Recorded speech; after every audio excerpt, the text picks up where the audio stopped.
শিবির একটা ক্রিয়েটিভ দল, তাদের মধ্যে প্রত্যেকটা কিছু তাদের ইনোভেটিভ এবং যেটা আছে সেটার মধ্যে একটা নতুনত্ব, একটা ফ্লেভার আছে, জানে যেটা আপনি আগে দেখেন না সেটা তারা নতুনভাবে নিয়ে আসে মানুষের কাছে। আমাদেরকে এগিয়ে নেওয়ার জন্য, বুস্ট আপ করার জন্য এই ধরনের প্রোগ্রামগুলো আমাদের জন্য অনেক বেশি জরুরি। এই জন্য আমি আবারও তাদেরকে ধন্যবাদ জানাই এবং সাথে সাথে আজকে যে দেখছেন এখানে আমরা বড় ধরনের একটা আয়োজন হয়েছে, এই জাতীয় সবসময় এটা কন্টিনিউ রাখা উচিত।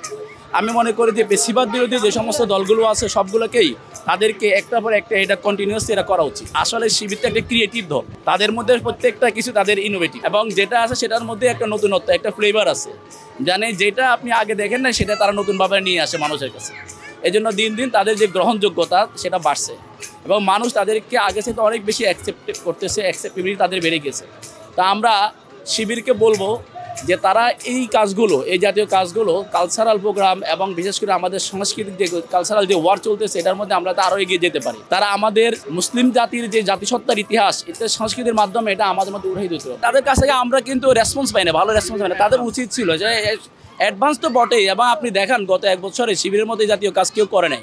বিভিন্ন ইউনিভার্সিটিগুলোতে তারা যেভাবে এই সমস্ত প্রোগ্রামগুলো করছে একটার পর একটা, আমরা দেখি না, আমাদের চোখে পড়ার মতো আমাদের কাছে এরকম কিছু আমরা দেখা যায় না। আমরা মনে করি প্রত্যেকটা ফেসিবাদ বিরোধী, যতগুলো ফেসিস্ট বিরোধী প্রত্যেকটা সংগঠনকে উচিত এভাবে করে আমাদের জাতির কালচারগুলোকে সামনে উপস্থাপন করা, যাতে করে আমাদের মধ্যে যে ভুল বোঝাবুঝি আছে, আমাদের মধ্যে যে সমস্যাগুলো আছে এটা আমরা দূর করতে পারি। বিশেষ করে আমাদের নতুন প্রজন্ম, তারা কিন্তু এখন ঝান্ডা হাতে নিচ্ছে, তাদের কাছে আমরা ঝান্ডাটাও তুলে দিতে চাই। তা আমরাও মিডল এজে চলে আসছি। তা আমরা চাই আমাদের আগামী প্রজন্ম, জেনজি যারা নেতৃত্ব দিয়েছে আমাদের একটা নতুন যুদ্ধ, দ্বিতীয় স্বাধীনতা, এই স্বাধীনতার সুফল আমাদের পুরো জাতি ভোগ করুক। এই যে এখানে এটা ঢাকায় শুরু হয়েছে সোহরাওয়ার্দী উদ্যানে, আমি মনে করি এটা কন্টিনিউসলি প্রতিটা জেলায় হওয়া উচিত। প্রত্যেকটা জেলায় জেলায় আস্তে আস্তে পাড়া মহল্লায় এবং প্রত্যেকটা জায়গায়, যাতে মানুষ আমাদের সংস্কৃতি সম্পর্কে জানতে পারে। আমরা যে পিছিয়ে পড়া কোনো জাতি না, বাংলাদেশি মানুষ, বাংলাদেশের অস্তিত্বের সাথে যে এই বিষয়গুলো জড়িয়ে আছে এটা আমরা আরও বেশি করে মানুষকে জানান দিতে চাই।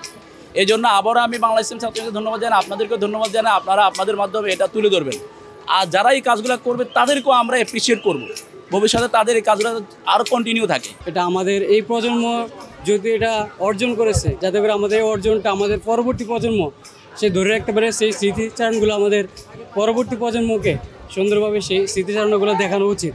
এই জন্য এই আয়োজনটাকে অনেক বেশ ভালো মনে করি। জুলাই আসলে আমি নিজে একজন জুলাই যোদ্ধা, যদিও ওরকমভাবে আহত হই নাই, কিন্তু মাঠেই ছিলাম। আমি ঢাকাতেই ছিলাম, মাঠেই ছিলাম, আপনার মিরপুর 10-এ ছিলাম, কারণ বাজারে ছিলাম। আমি নিজেও জুলাই যোদ্ধা একজন। সেই হিসেবে অবশ্যই ভালো লাগতেছে। আমাদের স্মৃতিচারণগুলো আমাদের ধরে রাখা উচিত, যাতে করে কোনো স্বৈরাচার নতুনভাবে এসে আমাদের স্মৃতিগুলো যাতে করে নষ্ট করে আমাদের এই অর্জনটাকে বিনষ্ট করে না দিতে পারে। এখানে আসে খুবই আনন্দ, ভালো লাগছে। এই ভাষা প্রকাশ করা যায় না। প্রতি বছর যে আয়োজন করা হয়, আল্লাহ শুকরিয়া আদায় করি আর কি। এখানে দেখছি এখানে পায়ের ভিতরে একটা আছে, মঞ্চ আছে, উপভোগ করছি। আর এখানে ঘুরে ঘুরে দেখতে কি কি দেখা উপভোগ করা, বাচ্চাদের খেলনা আছে। এখানে বায়োস্কোপ দেখছি গ্রাম অঞ্চলে, ঠিকই আবার ছাত্ররা বায়োস্কোপ আয়োজন করছে। জাগো নতুন বাংলাদেশ জাগো, এই সেই আমার সোনার বাংলা বেশ গড়ে তুলবো।